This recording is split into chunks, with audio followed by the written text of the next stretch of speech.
Erich Bacchus calling the balls and strikes for us this afternoon. Andy Fletcher, the crew chief at first.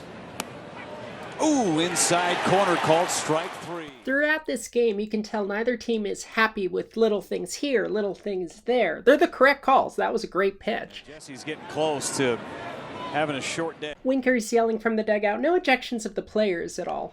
But this play is going to get David Ross upset. Hustle, and he throws it past Mancini. That he's on that side of the line. And I think this is something that we should be able to replay. So welcome to another runner's lane interference video, just the appetizer really. You've heard us talk about runner's lanes so many times. You've seen the diagrams, you've seen the history videos. This runner is clearly in the red part on the grass even. Why did Bacchus signal safe? More often than not, they call it, but I mean that absolutely is. It's the home plate umpire's call. He's looking right at the base. Well, let's go to the rule again. Rule 509A11, the part that we care about today is interfere with the fielder taking the throw at first base. Not the catcher making the throw, but the fielder taking the throw. And here, the determination is not whether the throw is true, but whether it could still reasonably retire the runner. So the throw, in other words, has to have a chance of retiring the runner, if not for the, quote, interfering action. And in this situation, even the catcher thinks, oh man, I threw that away. And if the catcher throws it away, you can't have interference because you have to interfere with someone. And the with is the person taking the throw.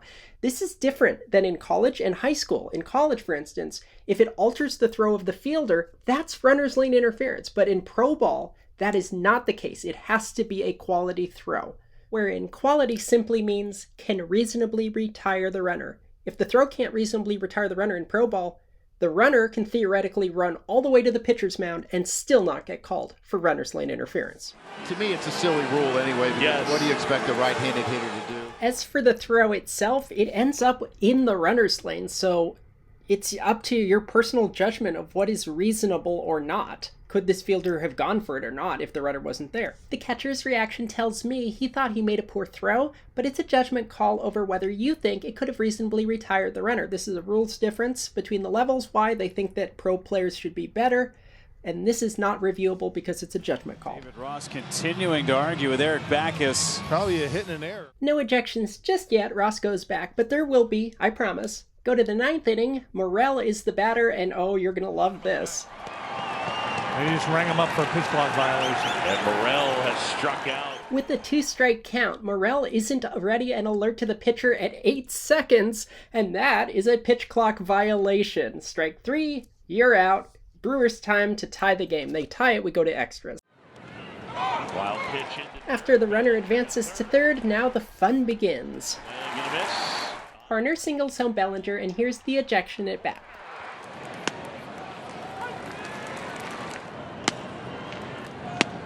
Inside to Dansby. Not happy with Erich Bacchus. There's two parts, right? Number one, he called strike 3, it was strike 2. That's not really the big deal. The big deal is that he called a strike and the catcher dropped the ball, which some people in old school baseball think should never be rewarded as a strike. But the computer, of course, doesn't care how the catcher receives it. So that pitch was a strike and was correctly officiated. But the argument is over balls and strikes. Furthermore, by doing that strike 3 punch out, it sort of tells the batter, my at-bat is over. You know, even though it's not, you have that immediate reaction that, wait, my at-bat's over, so I might as well go back and talk to you.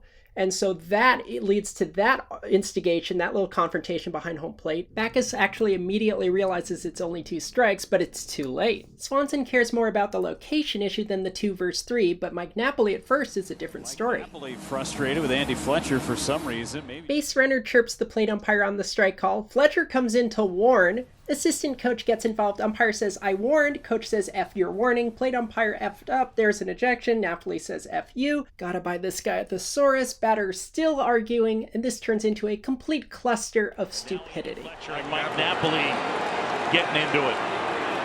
Andy Fletcher, I think he's upset with Erich Bacchus. I think he threw him out. Yeah. Out comes the manager. Looks like Napoli bumped the umpire. That's not a good thing. Said the magic word. Got thrown out. I always think the umpire maybe touched me.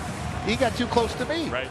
the ever reliable "you put your face too close to my fist" defense. So Ross finishes with Fletcher and goes to argue with Bacchus. Here's David Ross getting tossed very cordially, hoping that another manager gets tossed.